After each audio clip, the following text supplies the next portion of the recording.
Israel is facing growing international isolation as the conflict and humanitarian crisis in Gaza drag on, with criticism extending beyond politics into economic, cultural, and sporting spheres.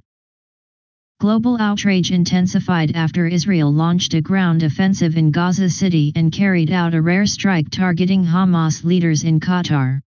The pressure mounted further when an independent United Nations investigation concluded last week its first such finding that Israel had committed genocide against Palestinians in Gaza. Several genocide scholars and human rights organizations have voiced similar concerns, though the Israeli government firmly denies the allegation.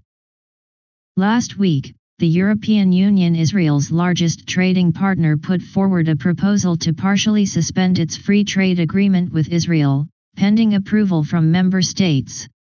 A number of Western countries have already imposed targeted sanctions on specific Israeli individuals, settler outposts, and groups linked to violence in the occupied West Bank.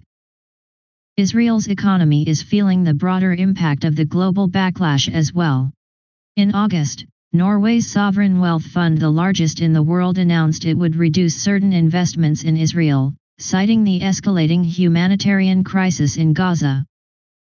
Israel now faces partial or full arms embargoes from countries including France, Italy, the Netherlands, Spain, and the United Kingdom, imposed in response to its actions in Gaza.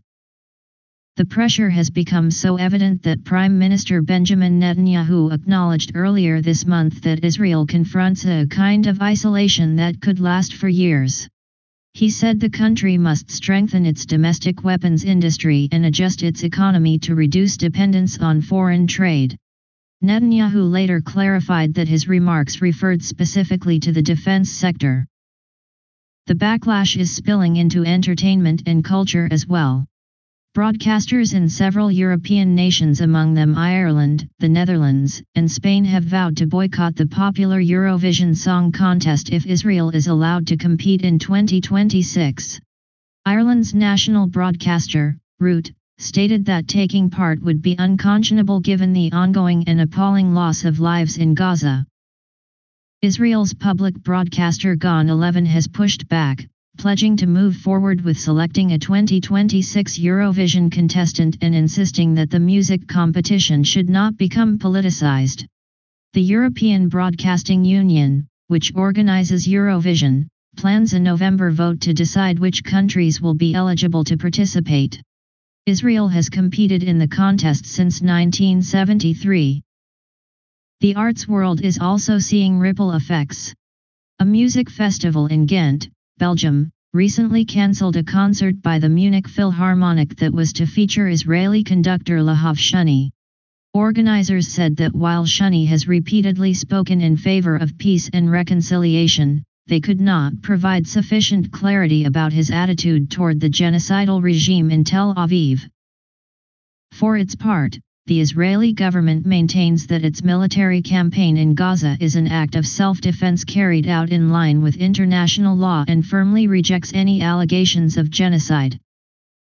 In Hollywood, thousands of filmmakers, actors, and other entertainment professionals have vowed not to collaborate with Israeli film institutions they say are implicated in genocide and apartheid against the Palestinian people. Among the signatories are Olivia Colman, Emma Stone, Andrew Garfield, and Hannah Einbinder, who drew attention by ending her Emmy Awards acceptance speech with the words "Free Palestine." Sports have also been affected. Earlier this month, the final stage of a major cycling race was cancelled after large pro-Palestinian demonstrations protested the participation of the Israel Premier Tech team. In Spain, organizers of a chess tournament barred Israeli competitors from playing under their national flag, leading them to withdraw from the event, according to Reuters. Israeli media have recently reported concerns that the country could face suspension from European football competitions. In August, UEFA drew criticism after a banner reading "Stop Killing Children, Stop Killing Civilians" was displayed on the pitch before the Super Cup final, though it did not name Israel or any other country. Israel's Culture and Sports Minister Miki Zohar said he and other officials have been working intensively behind the scenes to prevent any move to expel Israel from UEFA. Several Premier League players, including Liverpool star Mohamed Salah, have also spoken out against the war in Gaza and voiced support for the Palestinian people.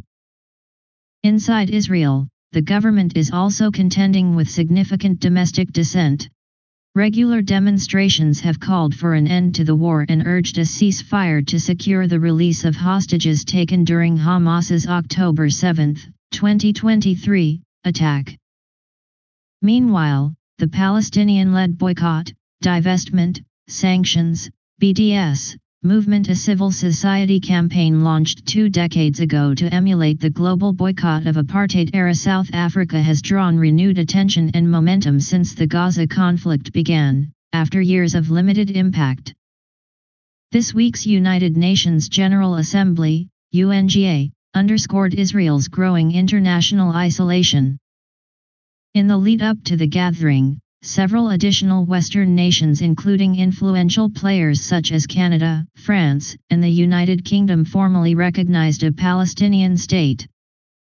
A new analysis of UNGA voting patterns on Israeli-Palestinian resolutions from 2017 to 2025, conducted by Robert Sitloff, executive director of the Washington Institute for Near East Policy, found that some of Israel's longtime allies are leaving the fold.